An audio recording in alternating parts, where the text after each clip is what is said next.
Blackout. How did this whole thing come about? What is the first kernel of a question or thought or commandment? How does this happen? Commandment. That's deep. We have to reach deep to get that one. That was you and I, well, from now, it would be at least a year and a half ago, right?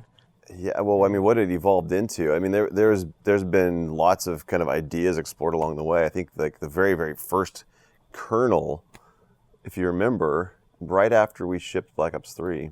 Oh, yeah, okay. There was like right. Well, we actually did this thing in a slightly different way, didn't we not? Yeah, it was like there was like a parachute insertion idea with kind of, it was more PvP. I can go back further than that if you really want. Yeah. Okay. I mean, we actually, I mean, it wasn't Blackout as you know the mode, but as a world and an environment, this is something that we prototyped very early on, all the way back to the beginning of 3, right? Oh, yeah. Right? I mean, I'm telling you, way back. True, you talk about the world size, the spirit of that. I mean, the battle and the mode were very different kinds of things, but... Development's a winding journey, really. It's a long road, and you take lots of twists and turns. So what does that mean? Just a huge map you're around with, or what? Yeah, I mean, it was prototype. I mean, this is the thing about game development. You prototype stuff all day long. Like, you are doing lots and lots of prototyping. You're testing ideas. Some of them make it and some of them don't. I think that we've kind of had this, probably going back to after Black Ops 2, we've had this sort of fascination with doing something that's more PvP focused in a larger world. I think though that it's taken that idea has taken many different incarnations. Yeah, but the earliest seed of trying to do me working on something with you was definitely Wandering Monsters in the giant open world map. Remember the name?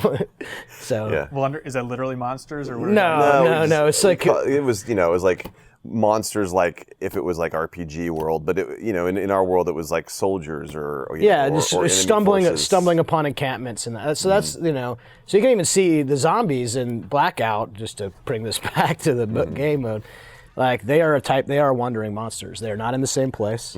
Right? They come in different areas based on that. They wander into you. I mean, there's this stuff. It sometimes takes, I don't know, anywhere from 5 to 10 years to get the game that you had in your brain at one point in time. This is way longer of an answer than you were expecting. No, I love it. Sorry. Here we go again.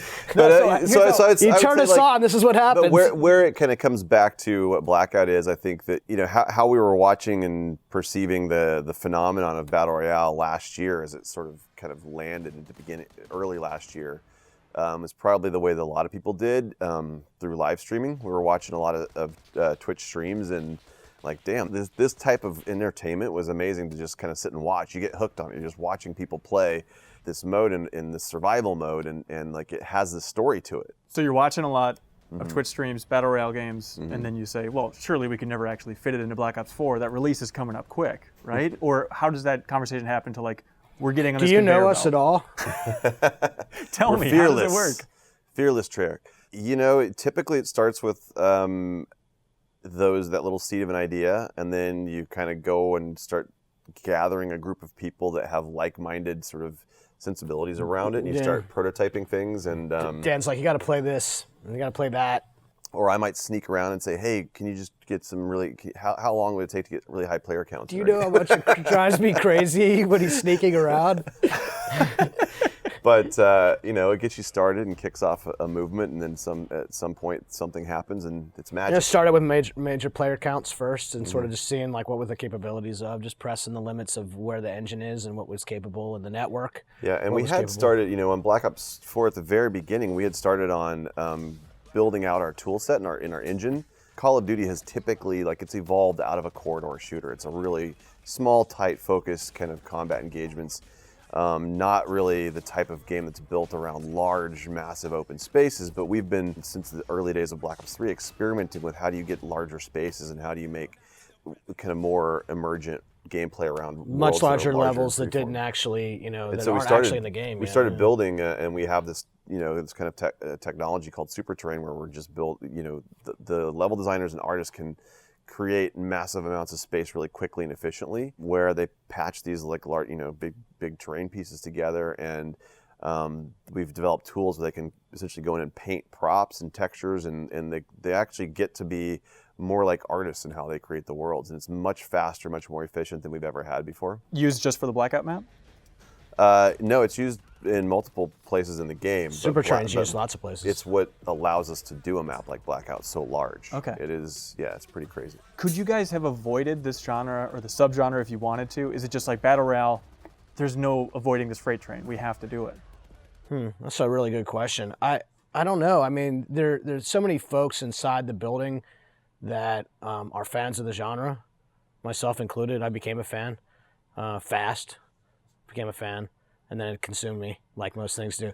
Can we have avoided it? I mean, sure, because there's lots of opportunities to do lots of things, and there's lots of ideas. I mean, you're not going to have trouble with ideas in this building, but you got to pick the right one at the right time. And at least from the view I was sitting at the time when we lit this thing up, it was absolutely like, this is a thing. You could watch our fans also love the genre the way that we did. So, I mean, could we have avoided it? Sure. You can. I mean, there's ideas are limitless. You can always go in any direction you want. But I think that just because of the fact that there were so many people here playing Battle Royale games, and I've said this before, it's not just Battle Royale. Battle Royale is it's essentially a game mode, but it's the idea of doing massive scale multiplayer that to me is really a platform to grow and evolve and do all kinds of different things. Which is in our DNA anyway. I mean, back to the oldest maps we ever made, they were vehicle maps then, right? So if you look back, they weren't as big as the Blackout map, but all the way back to World at War, right? So there's some stuff in our DNA that's also mixed up in this game mode type, right? So it makes perfect sense, right, for us to go back there. Do you guys remember a specific meeting where it's like, all right, it's a go? I remember. Like, you want to take me back to any specific memories of when you guys realized that we're going to do this? Dan told me we're going to do it, and I went immediately to go do it. I mean, quite literally said, it's on, we're going to do this. Well, yeah, Vaughn probably remembers a specific meeting with me about it. Yeah. No, I mean, you were having different I had other meetings. Towards late last year of just like, we're going to commit to this thing. Sort of like figuring out what the shape of that is and what timeline you're going to deliver it on. I think that's always again, like, it's a journey. Right. And so development is Rafis's favorite line. Unfortunately, he's not here, so I get to make fun of him. Is that development is never a straight line. Okay. So somewhere on that winding path, you've got the sensation that's we what need it to is. do That's what any creative endeavor. I think any creative endeavor is that thing. It's you start with an idea and you start shaping it in different ways, and you kind of push this thing this way and you pull this other thing this other way, and you start to find what, we say, you find the fun, and you keep trying different things until you find the fun. We were doing prototyping for sure, but it was, whether it was going to be something we did as part of that multiplayer, whether it was something we did post ship. I mean, there's two studio heads, and I remember talking to both of them about this topic. This is one of them. The other one's not in the room. I had meetings with both of them where it became very real that we were gonna go after it for ship, and fond memories on both sides for different reasons. Right, I just went off it immediately. When Dan told it to me, all I could think about was all the design problems to solve.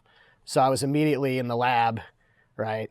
Okay, how am I going to handle this? What are we going to do about that? And I was just identifying all the problems that we were going to have to solve.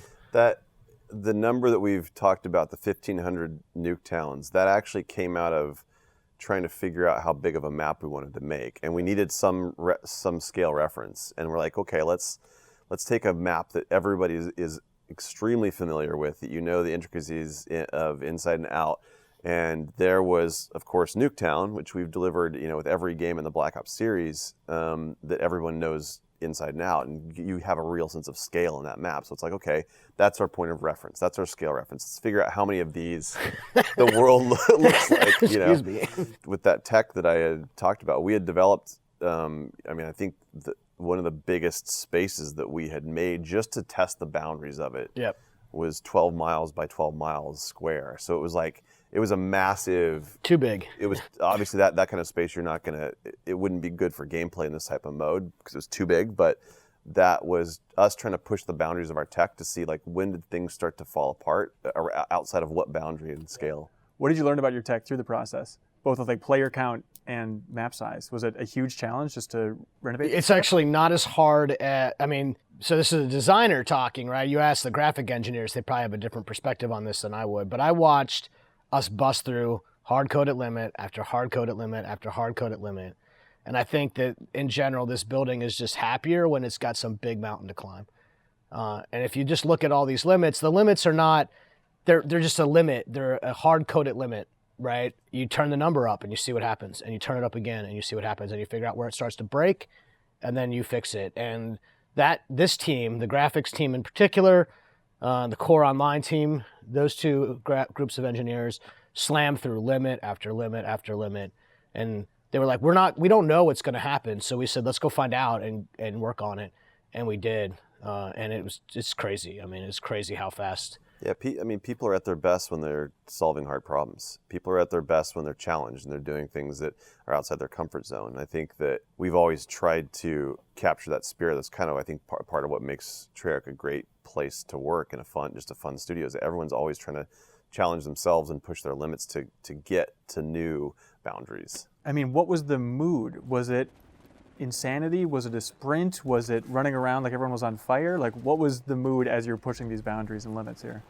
I think everyone's excited. I mean, people are, obviously new challenges also come with their own sort of personal pains, and you're like, oh, I don't know if we can do this. This is hard, and that's, that you always feel that, but it also invigorates you.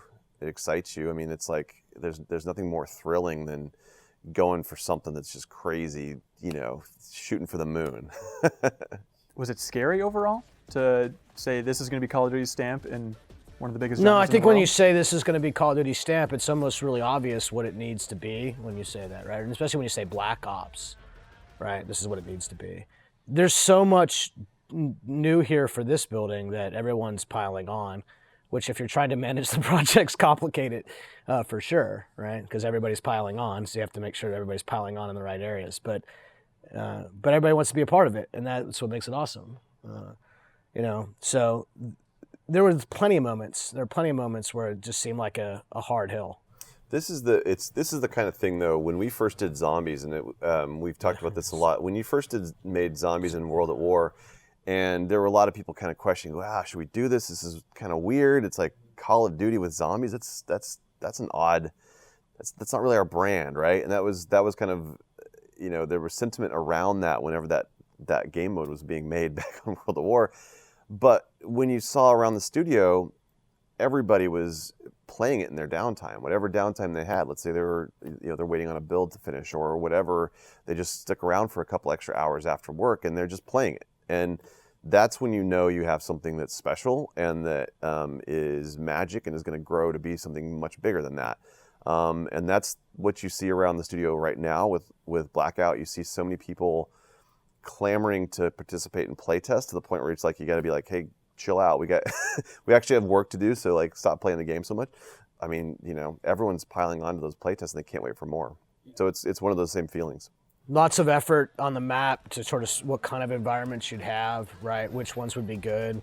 Like, you just don't get the construction site. You don't get that kind of verticality unless you go after something absurd like huge verticality, right? So you have to do one to get that one. And I think, so as painful as a lot of stuff was along the way, it's powerful. It helps move you into new areas, right? When you get that final circle close on that tower and you're battling up and down and not left to right, or you got power position and you're sniping from the high ground and a helicopter swoops in and picks you off, right? You'll see kind of all that pain, like all the pain of trying to get these things made come together in one moment, and it's like, of course we would do that. Of course we had to do that, right? It's like you feel like it doesn't. Now it seems obvious, right? In any moment, it can be really hard. Game development's hard. I mean, but the payoff is just unbelievable, right? Base jumping off of a under construction skyscraper for the final kill and a victory. It makes 4 weeks of some hard times really worth it, right? Every time it'll be worth it. Technically, are you guys like literally importing map assets into Blackout? Are you recreating all that? Do you want to talk about that? How the that works? It's both of those. Okay. Yeah, both. Yeah, I mean, you don't really get a whole lot from bringing just the raw assets in from. No, the assets aren't very useful because it's really up-resed just on this engine. It's like geometry. It's some kind of basic geometry, but you have to go in and essentially recreate all of those spaces. And when we talked about what is the creative direction of this part of the project, and we're like, well, we've got all of this universe of Black Ops Legacy that I think people just love, and this is the perfect kind of environment to bring those together in a completely different and unique way.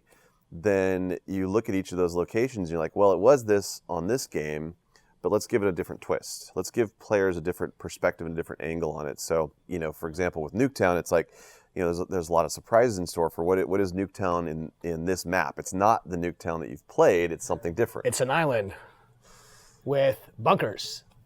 Mm-hmm. I mean, it's like you've played the multiplayer versions for many years, and there's always there's the bunker in the backyard. That was the fun bit for me. Where did that go? What's underneath that bunker? What's underneath that bunker, right? What's to the left, right? Does this infinity pool face over the ocean? I mean, what can you do there? You get geometry, but only the interiors, and you don't get any exteriors, obviously. And textures don't help you at all, right? Because everything's new engine, new game, new art requirements, I should say. Also, you played Turbine in Black Ops 2, and That's all you got like... to play was the Fallen Turbine and the kind of ravine around it. But most of Turbine there's nothing in Turbine that's Turbine, really. But now you've got all the turbines that are at your disposal.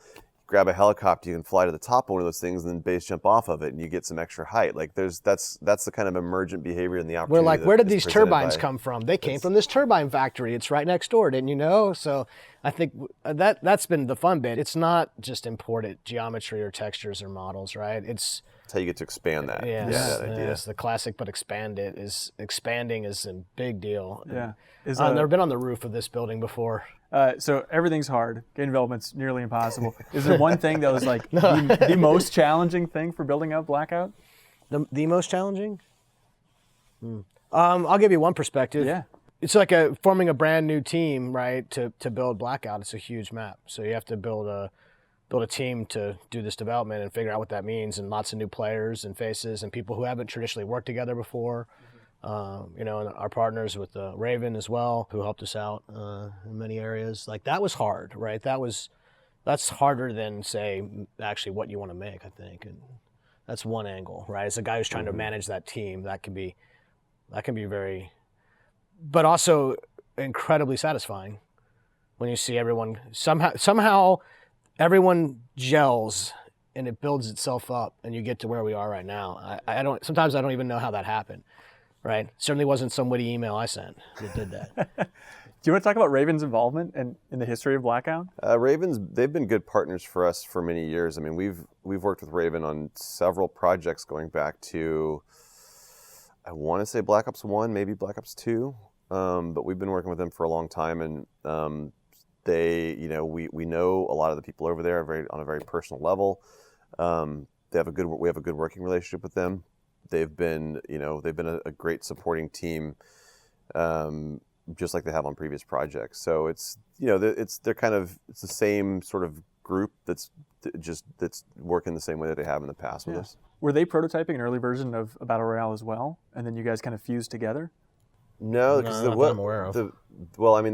I know that they were working on the COD Online version in China, which is completely different than what Blackout is. But no, Blackout was entirely built from the ground up here. Designed and developed. Yeah. But it's huge map. Yeah. But they've been great partners, like they have with every previous project. Always. And a lot of the same kind of support, a lot of art and world building support. Yeah. At this point with Blackout, how are you guys feeling about it overall? It feels like it's coming in hot, but you feeling good? I think it's tremendously fun. I genuinely can't wait to get and play more matches. And I think that one of the hard parts of development on a mode that has that big of a scale is that to get all the players you need to play a single match, you have to pull people from all over the company basically to get to the high player counts. And it's like, so in order to do that, that means that you get to play a match, and if you get knocked out, you got to wait around for the next match to spin up. So I just want to play more of it, and so that's why I can't wait till this beta comes out, because it's like we finally get to get in and matchmake with all the people that are playing it. I've heard that expression before, coming in hot, right? I've heard that before.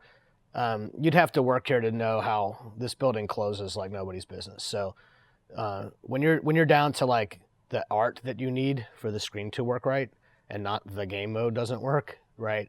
That's the Treyarch closes better than anybody, right? So it's all there, it's all designed, it's all mostly working with whatever bugs it is right now, pre-beta. We're right where we need to be, and we're going to land really strong for V1, and then we'll keep going. Awesome. Complete confidence that we'll close it correctly. We know how to do that. That's like, we do it better than anybody. And it's impossible to predict, but what are the odds this thing's going to be huge? I think they're pretty good odds. I'll take those odds. Yeah. I feel like, I think we tend to, we've got our own opinions. We have our own emotions about it. But we also try to, kind of put ourselves off to the side and watch how other people play it. That's really kind of our main indicator. You're real good at that. Envious. I do. I mean, I have a lot of my own, I'm a very opinionated guy. I have a lot of my own feelings about things, but I try to put that on pause to listen to what other people have to say. You are good at that. I am not good at that. All the feedback that we have so far from people playing the game, whether it's inside the studio, outside the studio, at other parts, at the publishing headquarters, people over there in different departments playing it, play testers that we've brought in, like everybody is just unanimously saying it's so much fun and they can't wait to play more. And I think that's the thing that gives me just a lot of confidence that we are on the right track, we're doing the right thing, and we're designing it for our fans like you talked about. It's like, this is for the community. They're going to own it. I think that when that beta drops in September, it's going to be, it's going to be on. There's no question. I think where we're at is just scratching the surface. Like, it's pretty true to the genre or the game mode type, right? But you still have sensor darts and recon cars and a lot of things that we have in our universe that we haven't even untapped the full potential of all that stuff, right? But we also have to, I think people there, I know there's like been some confusion. Are the specialists in Blackout? Are they not in Blackout? And I think that, one thing that we want to make sure that people understand when the beta comes on September 10th is all that content. And like, we're talking 10 years of legacy of the series. The content that's in there is basically available to everybody. It's not attached to certain characters. Like if you find a sensor dart, it's not because you played as Recon. It's the sensor dart is in the world as a part of an item. Part of an item spawn and ultra rare and could potentially make or break things for you, right? So that's what I'm excited about with this stuff, is that I'm the conservative one in the building too, ironically. I'm the one who's like, well, let's a little bit at a time, let's be sure, right? And I think what I keep getting proven wrong every time. Like, no, this is amazing. Like, more sensor dart, more RC, more recon car, more insert. These are just two that are in the game, by the way. Insert 10 years of potential things, right? And how does those? What kind of impact do those things have to a Battle Royale game in the Black Ops universe? And that's when we talk about putting our own spin on the genre or the game type. I mean, it's pretty pure now by most measures, and the fans are going to take us and tell us how to deal with this thing. And people love it. They love taking these things and then seeing how they impact the game loop, basically. I think that's the super cool thing that excites me the most. And this is when we say the fans are going to own this. Like, literally, we're not designing how to use the game. We're not designing how to use the content. We're designing the content to be used and combined in creative ways. And we see so many different emergent tactics that people just come up with on the fly or on their own that we can't sensor dart into into a car into the middle of the town. Yeah, you can shoot a sensor dart on the helicopter, and the helicopter can fly, and like use that to basically scout out people. I've had the other day, I was like, it kind of dawned on me. My squad, we were playing with 4 players, was in this kind of this forested area, so we had cover from above, but there was this helicopter just circling around. We kept trying to get eyes on the helicopter, because we're like, is it full? Is it like, who's in there? And it was just one guy. It was a pilot. So we're like, oh, he's no threat because they can't shoot. The pilot can't shoot. But what we realized what he was doing was he was the guy scouting out the area, calling out other players to his squad that was on the ground, so they could come in and basically infiltrate and essentially sneak up on whoever was down below. So that was a really cool tactic. Like, somebody had come up with this idea, which wasn't planned for, wasn't designed in the game. It is truly a sandbox where people can design their own their own methods of how they want to win or be competitive at the game. We'll keep putting different things in the game that are from the universes and see what happens when they collide with other things from different other genres. Yeah. Of different other universes, like in our timeline, when zombies things are in the hands of something from Black Ops 4, what happens, and then we'll figure out what to do about that, right? Sometimes it'll go well, and sometimes it won't, and we'll move things around, and we're not gonna be afraid, right? There's over 100 and something items in the game right now, and we'll take them out and bring them back into the lab and tinker with them, and then put them back in the game. Like, it is not a here you go, have a nice day. It is well, that's working really well, and that's overpowered, and that's underpowered, and if we combine these two, you get this other thing, and we're just going to keep going. Yeah. And just keep putting it in and see what happens, right? And then not be afraid to take it out, remodel it, put in some other stuff, right? I think it's going to be really fantastic when all of that stuff is just there, and when people discover it and what happens, and then you'll be telling your own stories about what happened to you and how you won or lost or why, like we all do when we play. Yeah, for sure. I mean, there's a lot of exciting things in there. You got a lot of competition out there. You have to compete with a free game that's the biggest game in the world. Mm-hmm. You feeling confident? Yeah, I mean, it's a really great game, right? But there's Call of Duty fans, and there's lots of them too. Right. Yeah, I think we feel confident with our the game experience that we're building and delivering for our fans, and it's not. We try not to get hung up on like what other people are doing, and feel like we're not competing with other games because the gaming world is massive. We are competing with ourselves to be the best that we can be and deliver the best experience that we can for our fans. And that's where the competition comes from. That's the motivation that we have internally.